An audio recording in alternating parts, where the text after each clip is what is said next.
You're listening to the We Are Libertarians podcast network. Find all of our shows at wearelibertarians.com. Episode 16, The Paradox.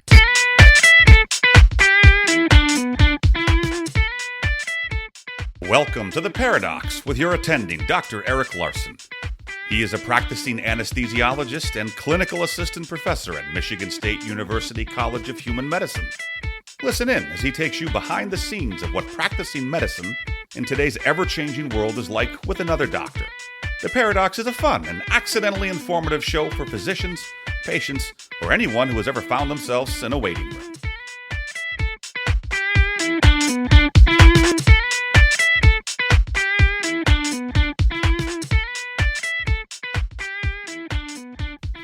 Welcome to The Paradox. This is your host, Dr. Eric Larson. I want to welcome you back if you are a long-time listener. I guess long time, it's only been 16 episodes, right? If you're a new listener, thank you so much for joining me. I think you'll enjoy the show. It's got some great content today. And I'd encourage you to go back to some previous episodes, look at the titles, and find a couple that you find interesting. I think there are a lot of things there for about anybody. The show is geared not just for physicians, but also for people who are interested in medicine, who may know a physician, which is about all of us, right, in some level. And a better way to get a window into what it's like in the trenches of medicine. We're going to delve into issues that probably people aren't talking about many other places. Usually we talk about healthcare delivery systems and how things come in between the patient-physician relationship. Today's going to be a little different. Today we're going to have a little bit more fun. We're going to talk about doctopreneurs, people who are physicians who started their own businesses or lines of products. And this is not just for physicians, because I think a lot of the lessons learned here in these discussions can be applied to anyone in any sort of business. And so if you're thinking about launching a product, or if you're a physician and you think there's a void in the market or there's something that would be helpful to you or your patients, this will be a great episode to listen to, get a little how-to, and find about some of the potential pitfalls you may face in the development of your product. As always, I encourage you to go to patreon.com/theparadox. There you can become a patron supporter of the show. For just a few dollars a month, you can support the show and help it grow. As bonus content for the Patreon page, I'm going to be putting my appearance on the podcast Lines of Liberty, which I was featured, and we talked about politics and certainly a little bit about medicine, of course. But it's an interesting discussion, and it's worth just a couple bucks a month to get that extra access to see a little bit more about what it's like behind the microphone. As always, show notes can be found at theparadox.com/016. There you can find the website that we mentioned, the links, and the various products from Dr. Dana Rice and Dr. John Ranucci. They are the stars of the show this episode. So Dr. Rice is a urologist, and we'll talk about pee, and Dr. Ranucci is a plastic surgeon, and we'll talk about skin. So you'll find out more about their products in just a moment. Before I go, I'd like to encourage you to look for your feed next week on Wednesday for episode 17.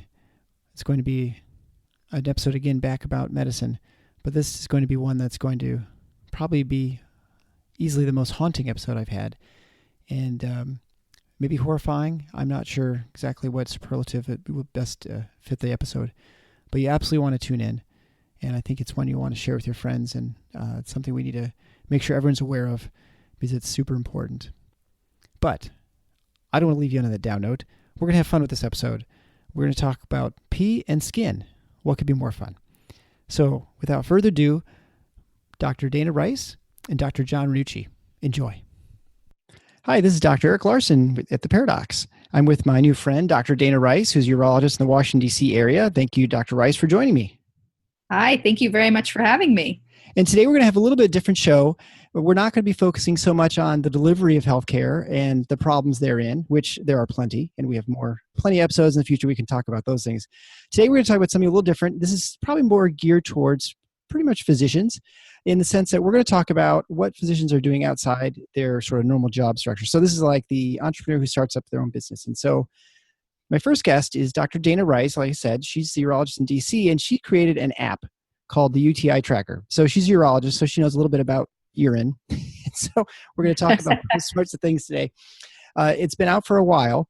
And so I wanted to just ask a couple questions. So when other physicians are looking to start this, kind of wanting to figure out how you got to where you were. So why did you talk about what made you decide to develop this? And then we'll go in from there. Okay, so sure, no problem. First of all, thanks for having me. I'm happy to be here. I've listened to a few of your other episodes, and I appreciate what you're doing. Oh, thanks so much. Yep. And then for physicians and other people listening, so I went into this as sort of a save the world, thought it was a need and a medical thing that I was going to do for my patients. And then it sort of morphed into a business. So I've had an interesting perspective as I've gone along about how to do this, because in medicine and residency, we're trained in a lot of different ways to put together the bookwork and the education and things like that. But business is just a whole other animal. Mm-hmm. So I actually, in residency, I wrote a chapter on urinary tract infections. And as a female, I've had urinary tract infections, and so have all my girlfriends. And then also, I happen to have vesicoureteral reflux, and so does my daughter. So when she was born, we had to catheterize her. So sort of through all this process, I have a lot of familiarity with urine, as you said. And I thought to myself, there's so much bad information out there. How can I put together good information in one place? And back in 2011 or 12, when I was first thinking about it, I thought it'd be nice if there was a website. And then, in residency, you don't have time to do anything. Right. So I kind of put it on hold. And then when I had my second child, I had 6 weeks off from maternity, and I kind of got bored, as most surgeons probably do when they're sitting around. I won't say doing nothing. It was work, but compared to my surgical load, newborn was not as bad. So I had free time to kind of mind wander in all those hours. And I thought at that time, apps were coming out. And I was like, you know what, if I just had an app to do this, I could make an app. I could give it to my patients. They would have my speech all in one place and good information and education. So I kind of put it together for that reason. And then as I started to put it together, I was like, everyone needs this. It would help physicians. It would help patients. It would help everybody. So then we worked out on how to do it and put it in market, and we can talk about all that. But that was sort of the motivation about it. Let's get good information out there for both physicians and patients, because, no one really likes UTIs. It's really kind of painful for everybody. 60% of women have UTIs. So that's how I came about doing it. And then the app itself, we can talk about how the nitty-gritties if you like. But that was my motivation.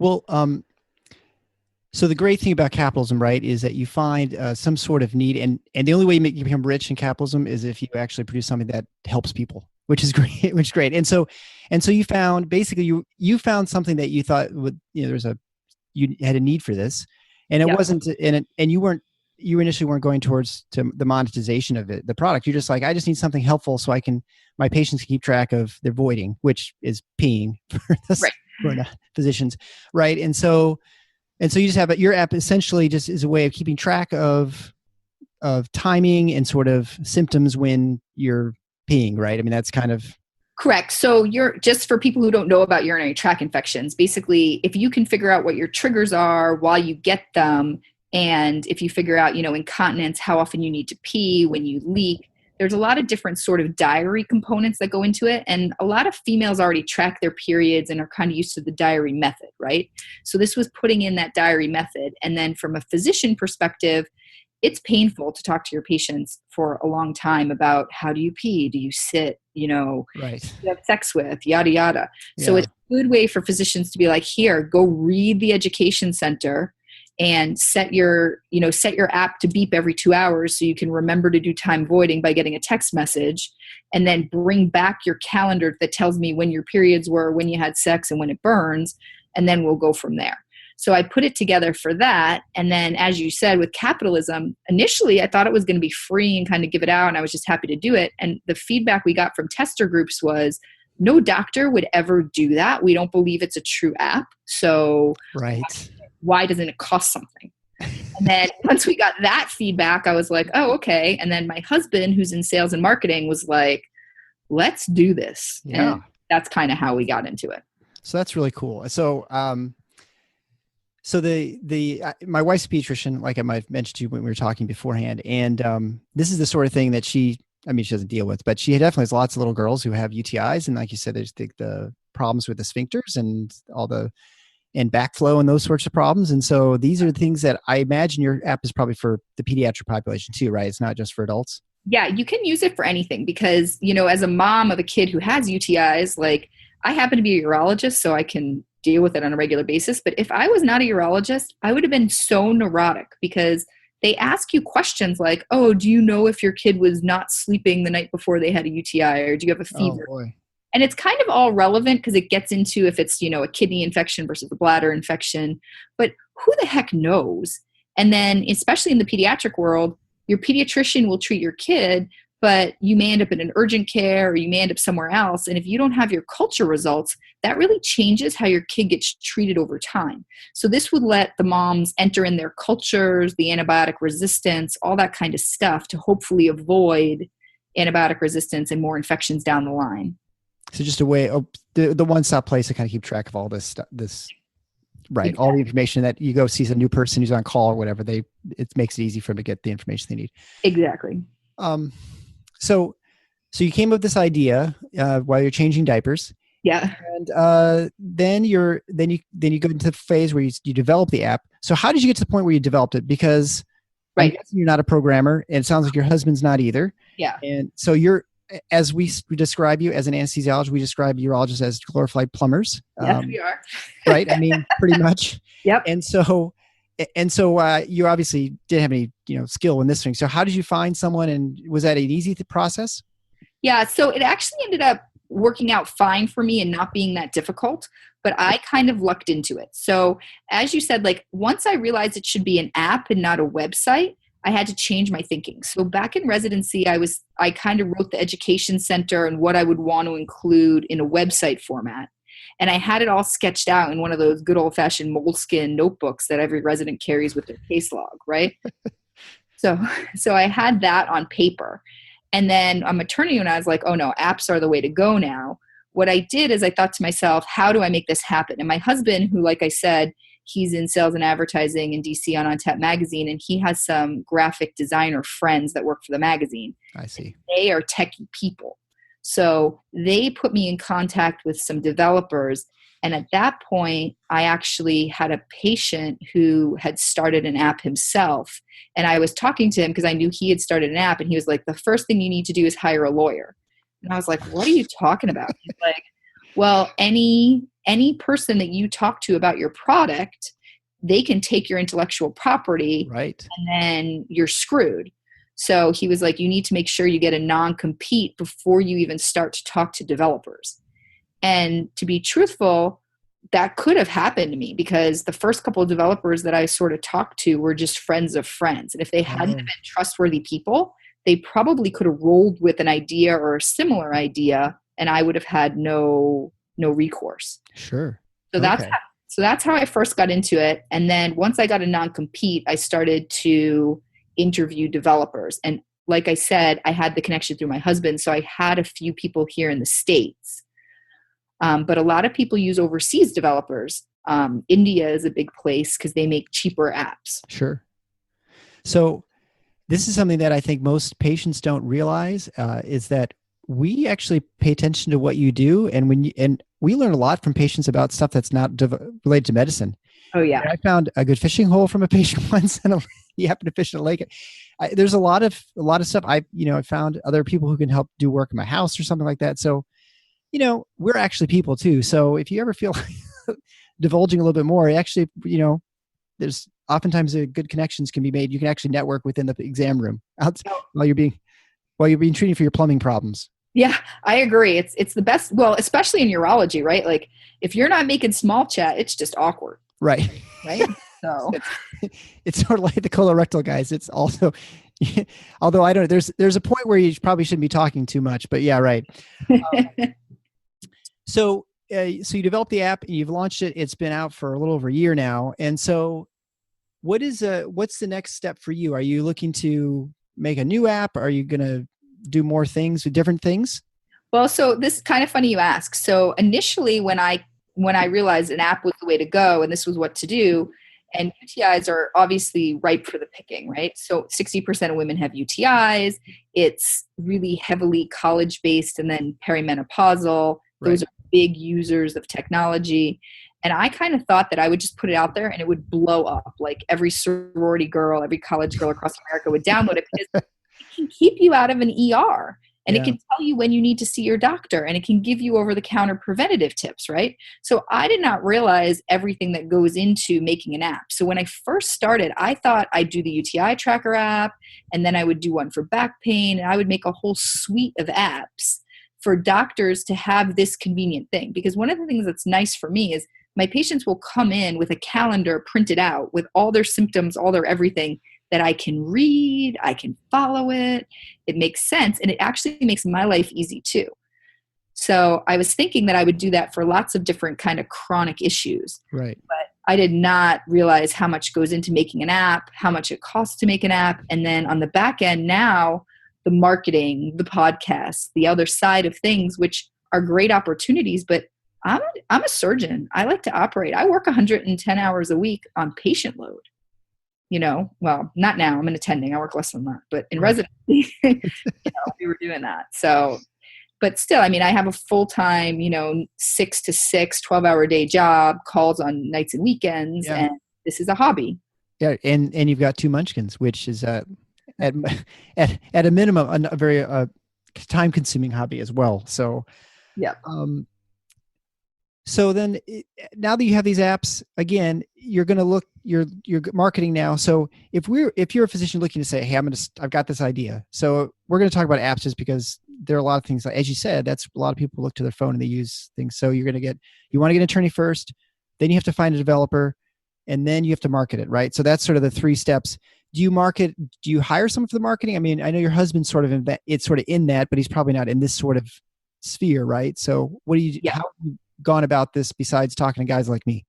Yeah, so I really haven't done that yet. So what I've learned from this is that marketing is a full-time job. So if you want to hire someone to do marketing, it is extremely expensive. So we've been doing a lot of sort of Twitter, Instagram, things on our own and sort of soft marketing. But in hindsight, what we should have done is we should have started the marketing when I was still in the development phase and built up hype about the app and about the product, and then did kind of a soft launch, get the word out there, and then go from there is what I think I would recommend to an up-and-coming entrepreneur.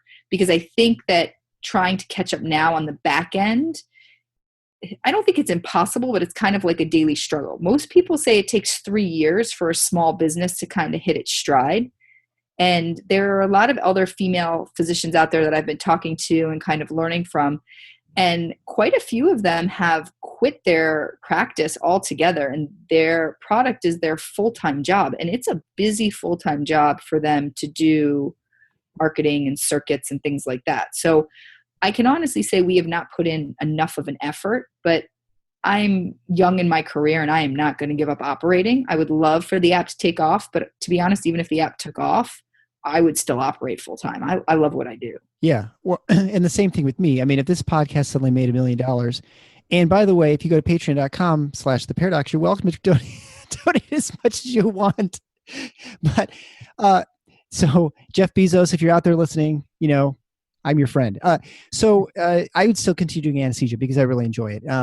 I enjoy hanging out with urologists and and orthopedic surgeons and other people because, I mean, I don't know, it'd be kind of weird not being around taking care of patients and stuff at this point in my life. I mean, I'm middle age, unfortunately now. So, I actually applaud you for what you're doing. And when I've listened to your podcast, I've noticed before, I have found the one thing that I am terrible at is I cannot push myself or sell my product. I have a very hard time doing that. So even when I'm talking to people who I know probably could do it, it just feels awkward for me to be like, go buy my app. Like this is right. So that is one thing too that I think physician entrepreneurs need to be very aware about. There is a very different part of a sales sort of mentality than there is a physician mentality. Because at least I think as a surgeon, I don't normally sell my surgeries, right? I tell you what my recommendations are and I tell you why I guess I sell myself a little bit why I'm good at it, but like I'm not pushing anybody to do a surgery they don't want to have. Like I make sort of textbook recommendations and you choose me or you don't. Right. But when it comes to the app or any kind of interviews or things like that, it's definitely better to be more, hey, my product's the best, support me, this is the way to go. And that's been a bit of a struggle too, because my husband always yells at me. He's like, you didn't sell that. Oh, well, and I think, so I actually, in a moment of, I guess you'd say a lack of insight, I actually ran for public office in 2010 for state representative. We call it the near miss in my family where I lost by just a couple %. So I ended up continuing to practice. but the point is that was me going out and you're selling yourself at the door. Then you also have to call people and ask for money. And that's really hard. Oh, I can't. That's something, and you ask any candidate and they're just like, that's the worst part anyway. You get on the phone and, getting people to send money. It's really hard. The great thing about what you're doing, and I feel like what I'm doing is that for me, it seems a lot easier to sell because you created something that you really believe is a great product or great thing, or it's something you really enjoy, or it's fun for me. And so it's not hard for me to go in the OR and say, hey, you got to listen to this episode, or, you'll be the smartest person on the block about drug shortage if you listen to episode 5, for instance, right? I mean, there are all kinds of things I can tell people. And for you, I mean, I almost think your market really is physicians, right? It's almost more hitting those primary care physicians to say, hey, this is a great way for you to help your patients find out, track things and take care of themselves. But of course you got to get you've got to get to the physicians, right? I mean, that's probably the hardest part, but I would think that'd be an easier way to market than going to try and get the patients, because people don't ever think about like, boy, I've got burning when I pee. Man, what is an app about that? I don't think there's probably something that comes to people. Well, that's the thing is, so we have reached out to some physicians, but it's true, like selling yourself to other professionals is a little strange, because I don't want them to be like, oh, she's the urologist that's sold out and is trying to do this. Like, nope, this is a hobby on my own. So that's kind of interesting. And then as far as reaching out to the demographic, you would be surprised what college girls Google at 2 a.m. when they burn. Having been a college girl, I wish I had the internet. I'm just a little too old for that. Yeah, right. Well, I would say that you should just look at your product very much similar to a book. You probably would not hesitate to tell people, if you wrote a book about something, or a chapter on urinary tract infections, that you would tell people, hey, I've got a lot of things on exactly, what's sort of the process for UTIs and how you can keep track of things.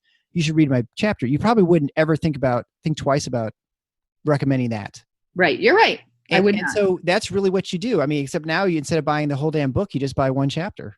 You just buy. So it's a lot easier to sell. And you've got something that's really laser focused to exactly what people are, dealing with. And like you said, super common problem. So, well, if people want to find your app, where do they go? So the best way to go is Apple iTunes Store or Google Play, and you can search by UTI Tracker.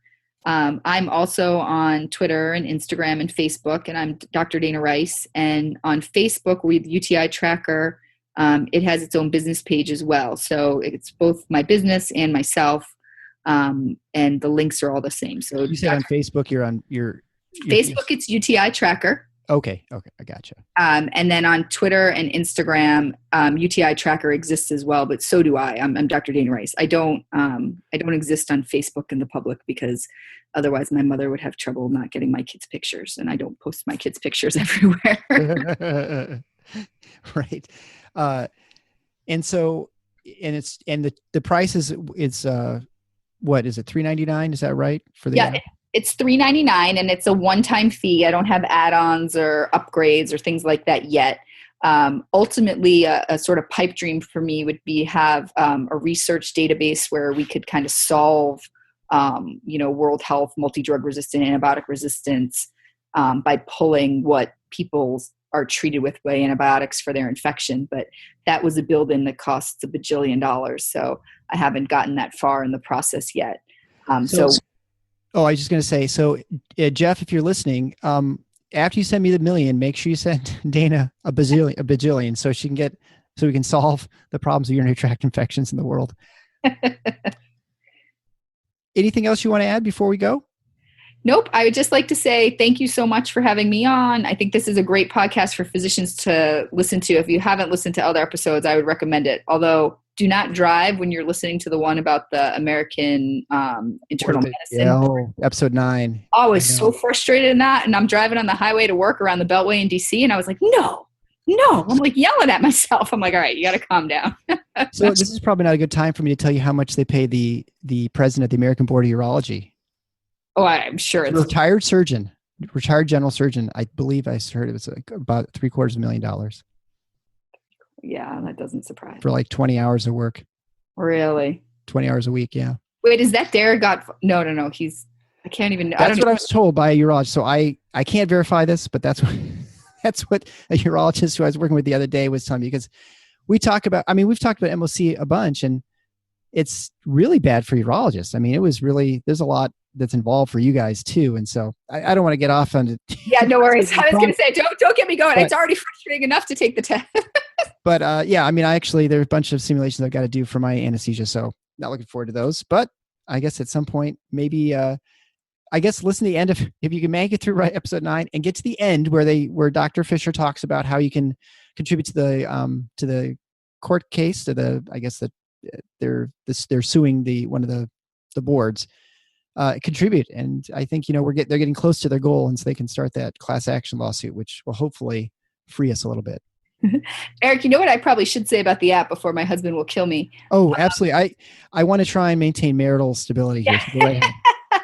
He would tell me to let people know that if anyone's interested in any kind of, business cards, handouts so they could give their patients, or any information, we're happy to mail that to people. And that if they want to sort of talk to me or communicate with me about how the app helps them educate their patients with a lot less work, just to reach out and let us know, because we're definitely interested in talking to patients, educating, getting word out there, making it easy for physicians too to use the program. Is there an address that we can put out publicly for that? Yeah.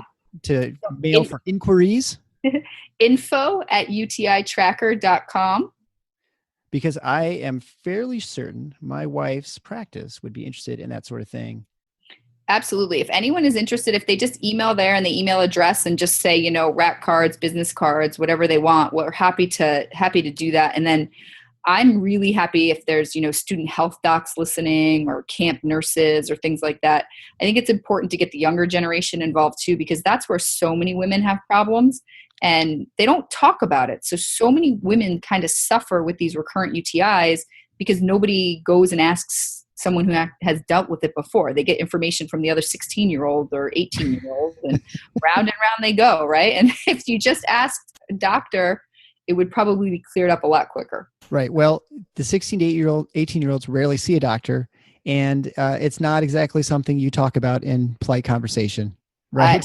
It should be. I mean, with all this, Me Too, women's health, all that stuff, 60% of women have a UTI. Why are people not talking about it?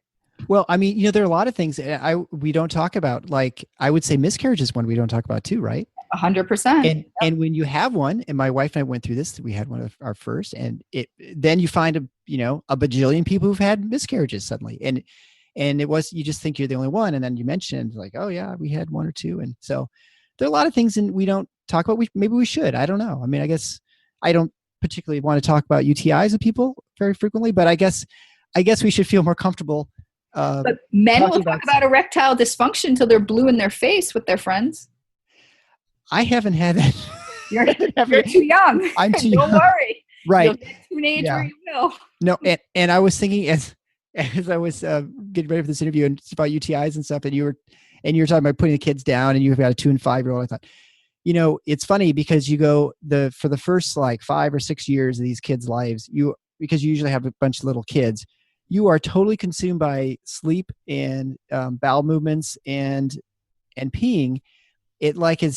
It's all you can think about is like, are they pooping up? Do they need some prunes? They poop over and their shoulders and all this kind of stuff, and then you have this long reprieve. And then I think when you get to the end of your life, you're in the same boat. You focus on your sleep, you're pooping and you're peeing too at the end. So you got it. Anyway, again, Dr. Rice, thank you so much. It's been a pleasure, and best of luck to you on the UTI tracker. And I would recommend everyone go to find the UTI tracker at the Apple Store.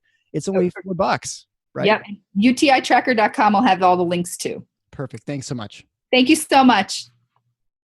Welcome back again to the Paradox. Dr. Eric Larson here. I'm with my really good friend, Dr. John Ranucci. John and I have worked together for 14 years, right? I think I started working at your plastic surgery center pretty much when you started, because I remember you talking about overhead and trying to figure all that sort of stuff out. Yeah, that was a process. It's far more complicated than this for anesthesia, because we just have a billing office, and that's pretty much it as far as an overhead standpoint. But I know you were getting out and you're just signing contracts, and you had your boards, I think. So I think you probably maybe were practicing a year before I got there. I'm not. Yeah, right around 2003 is when I started. Yeah, so about a year before, and I think I started in your clinic probably around 2005 or so. Yeah, so for us, we in residency we learn about plastic surgery, and and the art of plastic surgery, but not the business side of things. So that's right. what I was kind of navigating through the process of all the moving parts in a private practice with the operating suites and the nurses and. Well, there's a ton of overhead, right? I mean, even more than like in my wife's practice where she has an office. I mean, you had an office and then you had an operating suite on top of that with all the supplies. Spa and our estheticians and all the skincare supplies. And I mean, there's a lot of moving parts there. Right. A lot more parts than there are for the other parts. Well, we're not here to talk about plastic surgery specifically. You are a plastic surgeon. Great job. I'd highly recommend them for anyone who's in the Grand Rapids area or anyone in the group. They do a great job. Yeah, our practice is great. And full disclosure, so we're gonna talk today about a product you developed, and the whole point of this episode is we're going to talk about physicians who sort of step outside of medicine in a sense and look at other ways of sort of getting themselves out there and not just doing medical stuff. And so you're obviously outside the usual physician setting in the sense that you don't deal with third-party payers that much. I mean, you certainly use commercial payers and things like that, but a lot of cosmetic surgery is obviously cash pay. Correct. Right? Yeah. I mean, so that's our main. I mean, in our medical reconstructive part, that's the insurance base, but the private practice space, cosmetic surgery is more cash pay. Right. And that's sort of, I mean, if you look at other people in medicine, maybe ophthalmologists, if they're doing lots of LASIK surgery, there are a couple places where you don't have a lot of third-party payers, but in that sense, you're a little bit different than other physicians that I talk to. Correct. Yeah. But we're going to talk about the other thing the venture you started, how many years ago now? The concept started in 2008. Okay. So you developed a line called Turo, which is a initially it started as men's skincare sort of product. Right. And full disclosure, I do use your skincare stuff. Perfect.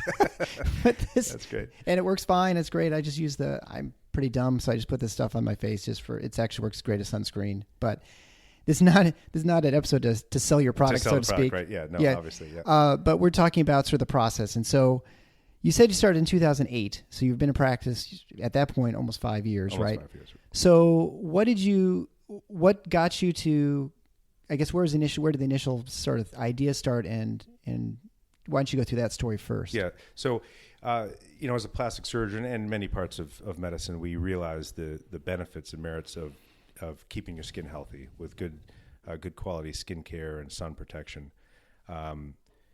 It wasn't. I didn't develop a product because I wanted to start a company. The idea was that I was struggling with getting men to be compliant with skincare.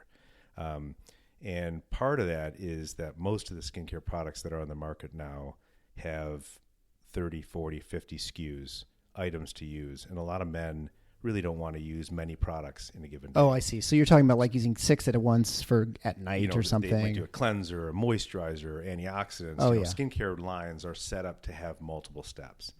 And so the concept was that, if you look statistically, women in general will put on 17 to 20 products on their face daily. Whoa. That's mascara, that's moisturizer, it's a cleanser. Men just don't think that way. Right.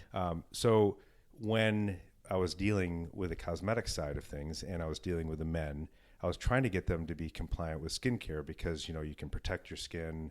It'll look healthier. It's better for fighting skin cancer, which is probably one of the most common cancers that are out there. And I also found that 4% of men use sunblock daily. And that's a staggering number because, and then it's very obvious at the time to me that women who use makeup have SPF built in the makeup products. Okay. And so they're protecting their skin much more than the men are. So the idea was to try to get men to use skincare to help protect their skin, to look healthy and protect the skin from sun damage.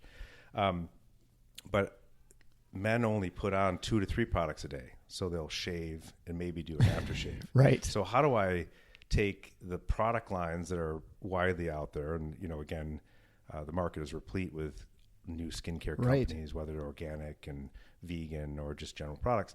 How can I get men to fit in that system? And I couldn't find an easy system for men. So the idea was, can I create a skincare line that's very easy to use that men will stay compliant with, not change their skincare routine, but continue to do the routine and have protection and also have the anti-aging benefits.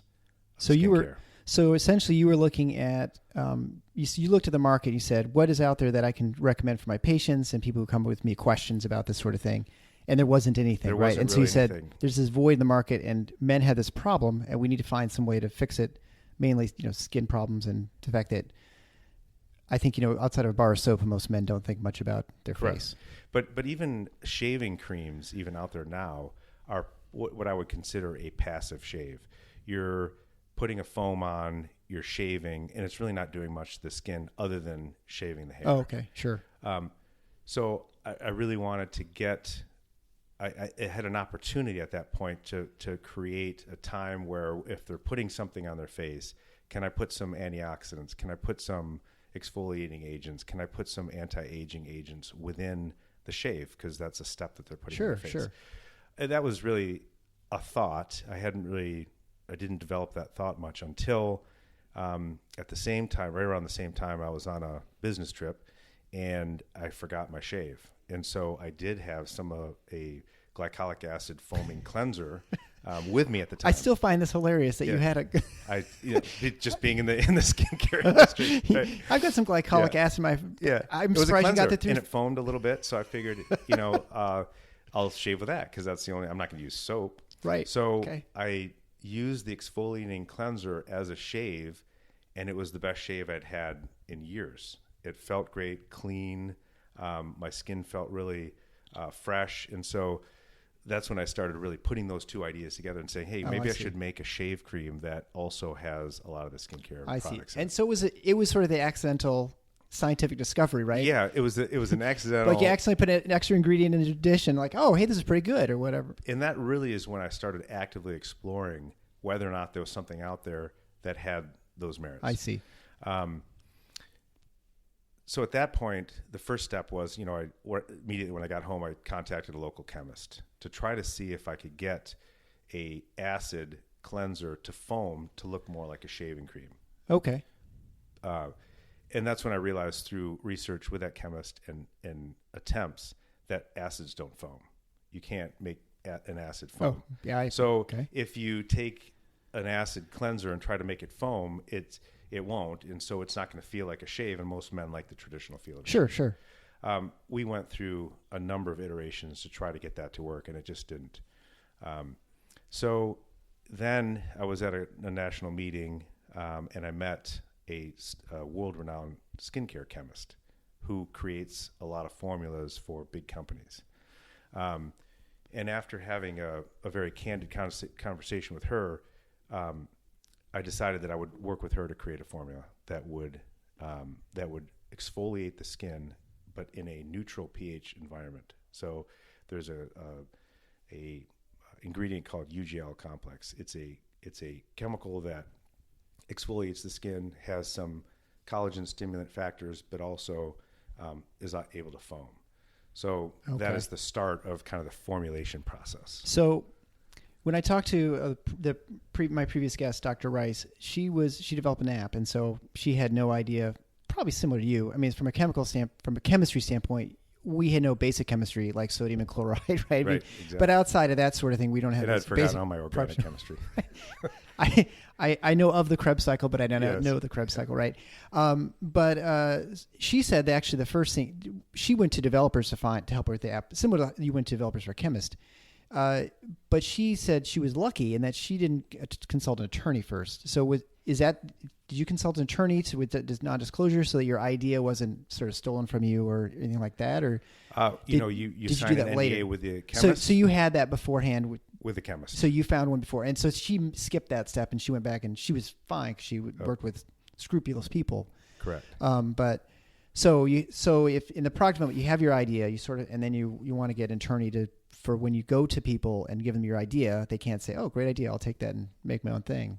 Right? Well, I didn't even have that in my mind at that point. What I was trying to do is figure out if I could even make a formula that would work to my satisfaction. Okay. Before I even thought about going to a company or going anywhere. Okay.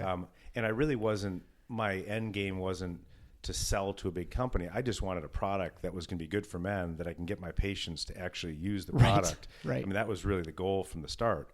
and to make it simple so that it would really help with my skin, with my patient's skin, and that was really the goal. Gotcha. So, the NDA was a requirement from her and myself, just so that as we're working together, and I knew she wouldn't take the idea and run with it. And so was that more of her idea than the NDA, because she's used to that sort of in the she's industry, used to that. It's right? Standard policy, right? So she's like, this is what we do in non-disclosure agreements, so that I'm protected, you're protected, and we don't have to worry about that sort of thing.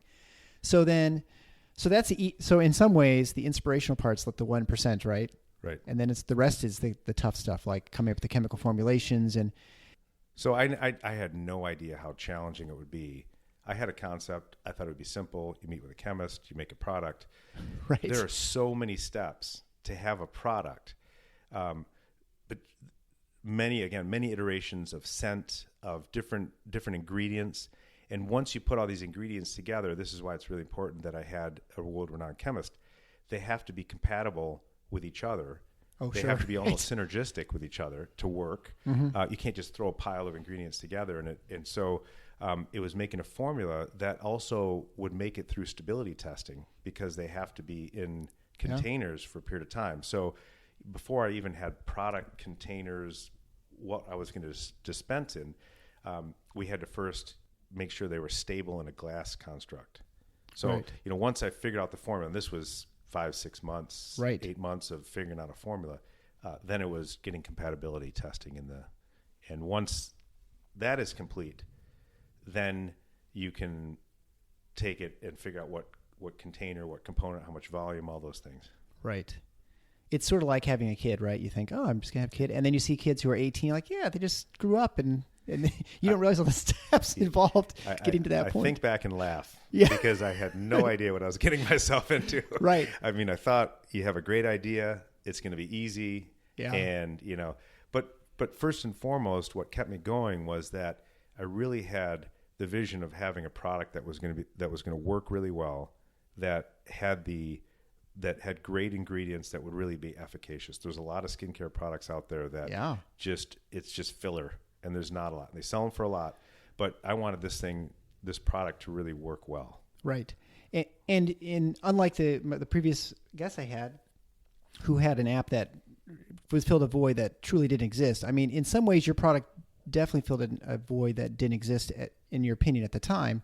However, if you want to look for skincare products, like you said, there are a million of them, right? And so you're entering a much different marketplace than she was in trying to get your product out there. So what's the next step as far as marketing and sort of getting it out? Once you have a product that's working, that you say, and I've got it stable, and it's not going to, turn into, liquid goo or something after 6 months. What was your next step to try and get out? Well, so the next step was, all right, now I have the shave part figured out. But let me stop you for a second. At some point, you formed a corporation, right? At some point along this? Later, much later. Even we still at this point haven't made a company. No, go ahead. I hadn't, because I didn't really know what I was going to do with the product. Right. Yeah. Whether you're just going to have your clinic or whatever. It was early. It's kind of a put your foot in the water a little bit. See if you have a good product. So then the next step was, I still have the problem of only 4% of men wearing sunscreen daily. Yeah, you haven't fixed that. Really not having many of the other attributes to skincare. So I wanted to create an aftershave, because most men will put a shave on and maybe an aftershave. Right. So I wanted to create a product that had soothing qualities afterwards, a moisturizer, because moisturizers are really important once you've exfoliated the skin. Mm-hmm. I wanted to have a product that had broad spectrum SPF, had some other collagen stimulants, really skin brighteners, things to optimize. And because I only had 2 steps to do it. Right. So I went through the same process with the daily moisturizer, which has SPF. So simultaneously, I did those 2 products to really kind of fit that need of my practice. Assuming you have a limited sort of contact with the patient or the consumer, right? Correct. You're like, I've only got 2 shots and I got to get everything in. I've got to get as much as I can within reason. And so if people only decide to shave and do the aftershave, they're really gaining a lot of ground. They're doing the exfoliation, they're doing the collagen stimulants, antioxidants, all those things in those products. So once I had those 2 that were considered stable formulas, there are many, many more steps that I had to go through. The first was that I had to figure out how I'm going to get it to market, Right. or how to. So that's when I realized how little I knew about what I was getting into. Yeah, right. So I think it was advice from my dad a long time ago. He said, if you have your limited information or knowledge in what you're doing, surround yourself with really knowledgeable people. Absolutely right. So that's when I hired a really, really well-respected marketing firm in California. Okay. And I wanted them, and I interviewed a number of different marketing firms, and a lot of them wanted to, before we even had clinical studies, before we had anything, they wanted to, spend millions and launch all over the country. And I really wanted to step back a little and say, I first want to treat my patient population. I want to get some clinical trials in. I wanted to go a little bit slower. Yeah. But they gave me some really sage advice, which is you really can't have two products in a product line. You have no shelf presence. It'll get lost in the shuffle with all the different product lines. Okay. But I still wanted to hold true to my original principle, was I want to make this product line really simple. So with me pulling in one direction, them pulling in another, we came up with a couple more products that still stayed true to the line. So there's a 3-in-1 shower cleanser that's a shampoo, face, and body wash, has all the... I've heard you talk about these in the OR. Exactly, Sure. yeah. The 3-in-1 shower wash. Then there was a lip balm, again, SPF protection. Okay. So a little supplemental. So it created a brand, and that's what they're trying to do. I see. So you want to create the brand in addition to the so product, it's a branding component. And that process of figuring out the appropriate packages, figuring out the appropriate tubes and pumps, all those things take a lot of time, because you have to, one should be a tube for look, the appearance on the shelf. Okay. One has to be a pump, one, just to give the appropriate appearance on the shelf. And that's what the marketing firm really does. And the coloring and the way the script is on the tubes. But while that's simultaneously happening, I had to, because I have an SPF product, I have to work with the FDA from a regulatory standpoint. So I have to make sure that all the skin testing is done, all the SPF testing is done, and there's new guidelines in terms of sun protection. So, I can't just sell a product if it hasn't gone through. I can't label it as a broad spectrum SPF unless I have the appropriate testing. It's like the gas mileage in a car, right? You have to verify that it gets with you. Yeah. Okay. And I don't, as a physician, I don't want to fudge anything. There's a lot of products out there that label and haven't gone through regulatory, and they're just risking it. For me, my reputation's on the line, so I really had to go through all the hoops to make sure that it's on board. And so there are the sensitivity tests. I wanted to have the product to be non-comedogenic, which means it doesn't clog the pores. So those had to go through separate tests. There's all these clinical trials that they had to do. God forbid that they didn't pass, I would have had to start the whole process all over again. So that's, again, why it was important for me to have a chemist, a world-renowned chemist, to help me with the formulas to make sure that they were going to pass the test.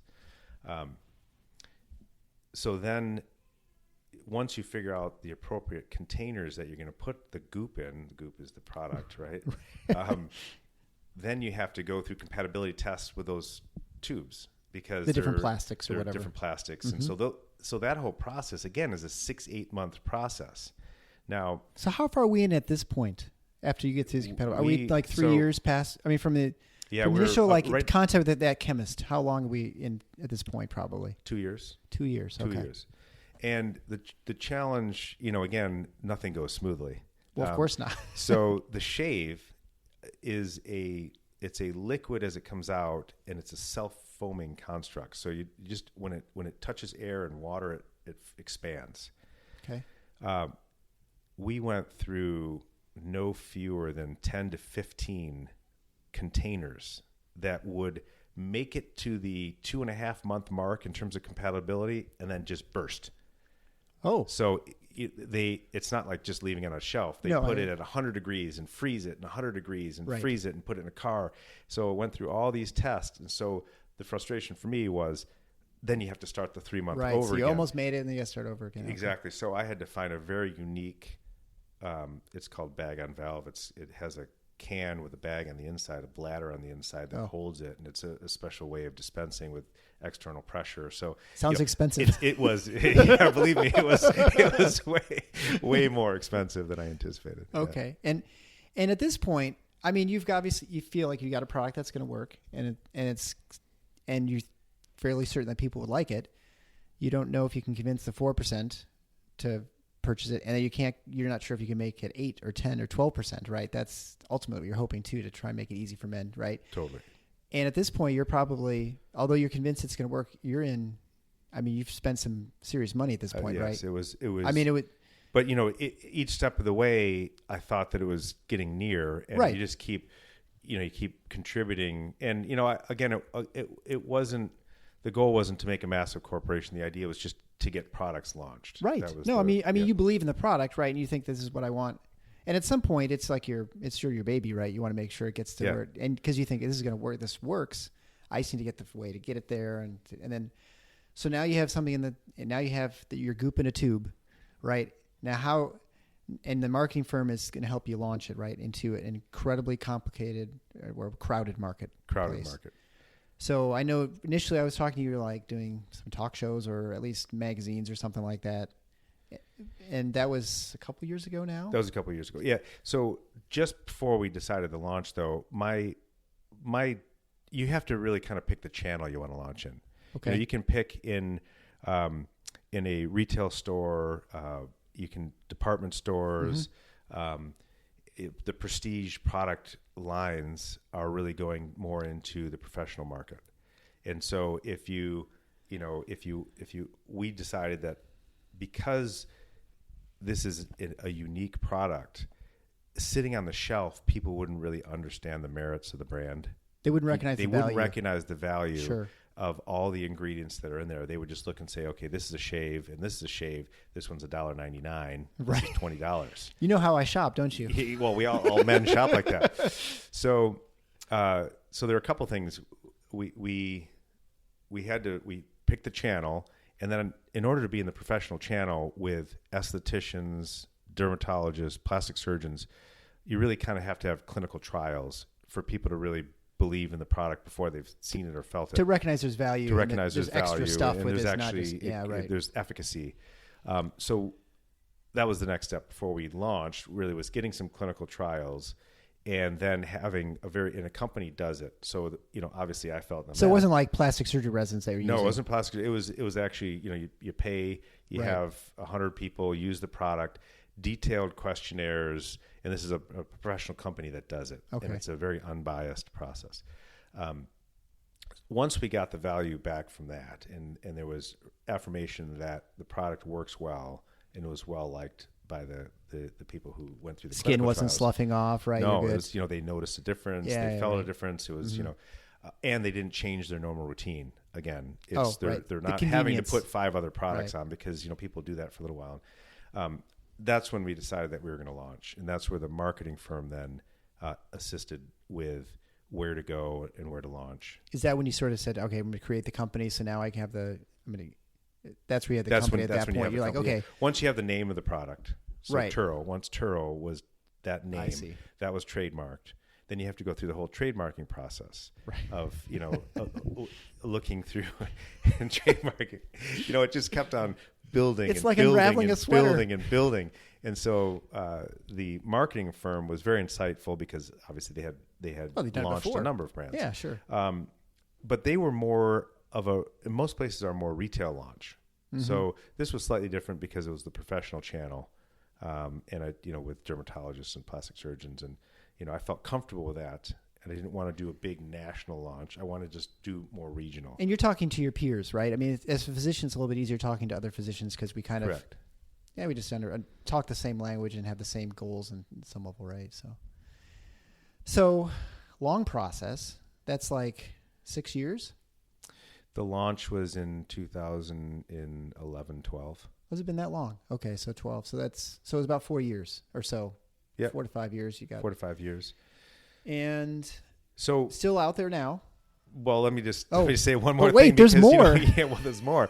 Once you have your product and you have the concept of what you're going to launch, now you have to find a manufacturer Oh, sure. of I all your assumed that was tubes. already No, figured out. you have to figure out a manufacturer for all the tubes. Oh, You my. have to figure out what laboratory is going to reliably construct your formula with Right. the assistance of your chemist. And not mess it up right? And then comes all the lead times with all the ingredients that are coming from all over, and then the compatibility tests that they have to run, the FDA clearance with them, and that was a process, which is ultimately what brought us up to 2012. I see.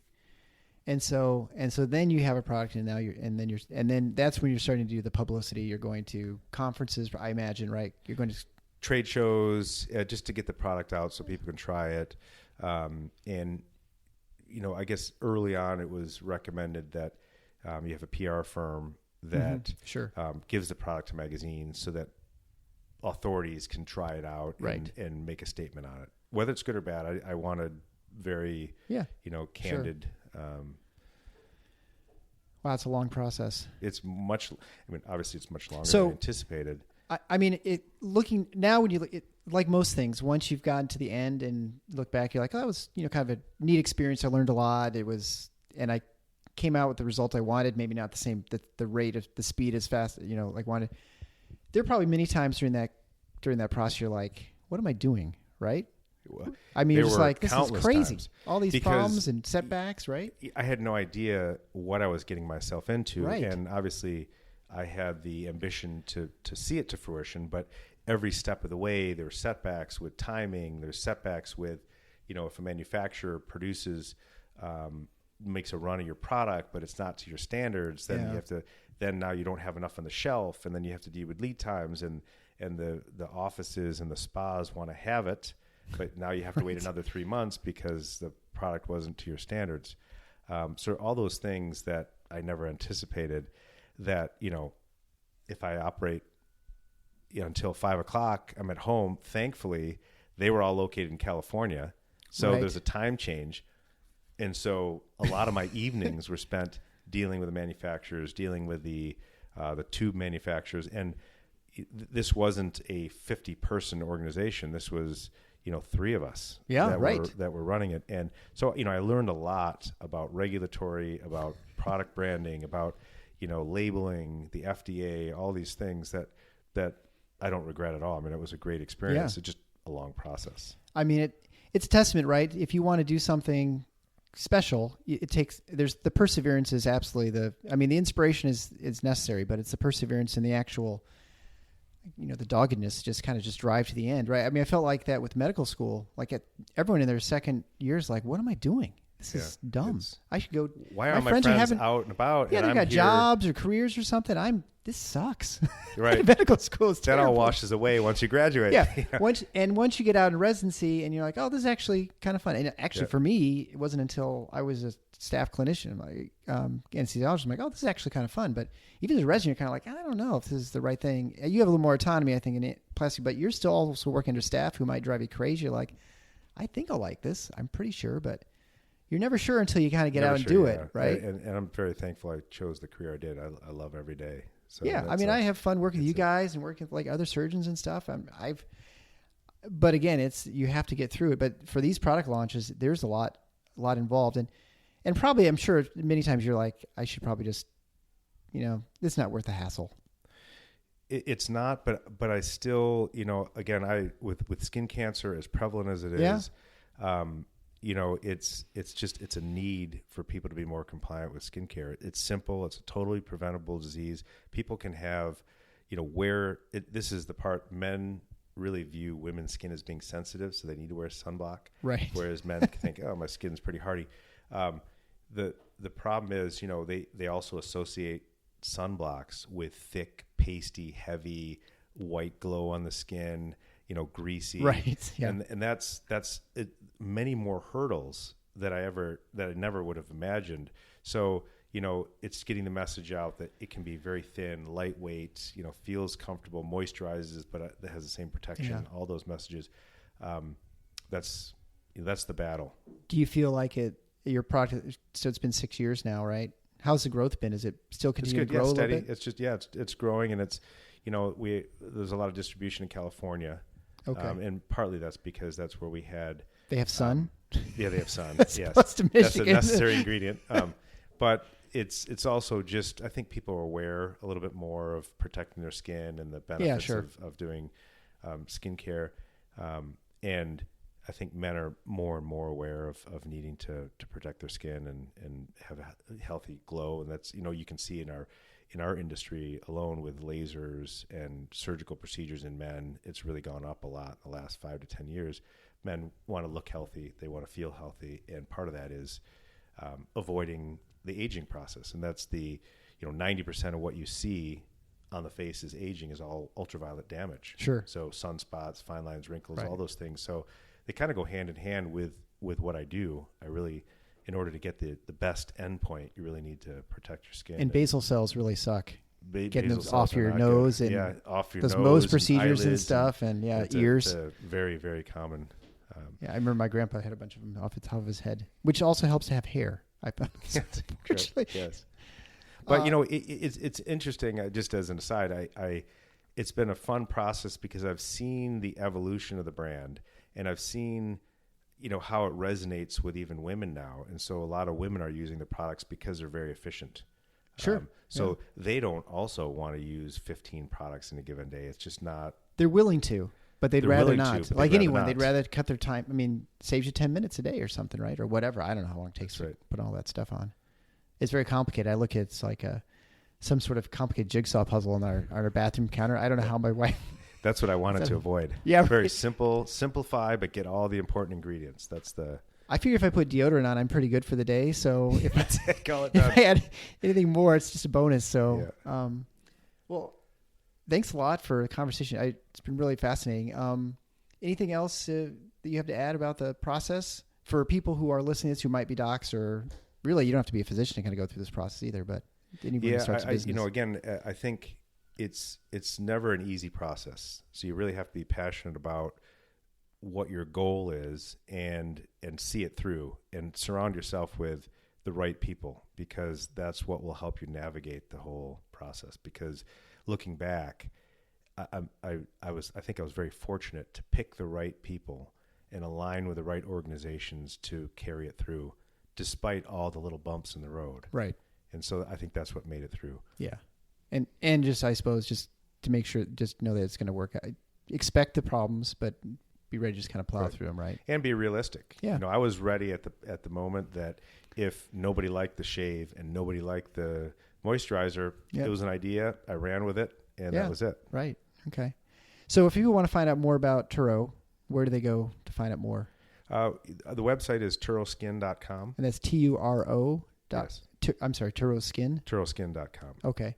And if they want to find more about you, is there a place to, do you have much of a social media presence? I or- have information on the website. on the website, they can contact you there. So don't call you at your house.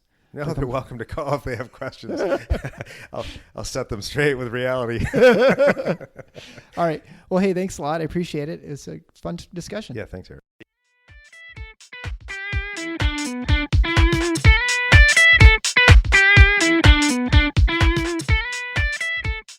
Thanks for listening to The Paradox. If you like what the doc is doing, please subscribe and leave a review on iTunes or Stitcher. And share the show with your friends.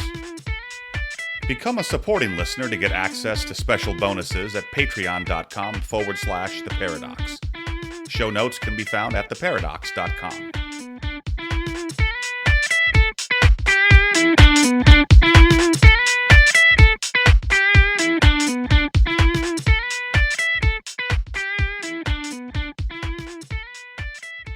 And urologist, Yep. where are you located? I'm in the Washington, D.C. area. I'm Oh. in Virginia. In Mordor. Okay. Yeah, Northern Virginia.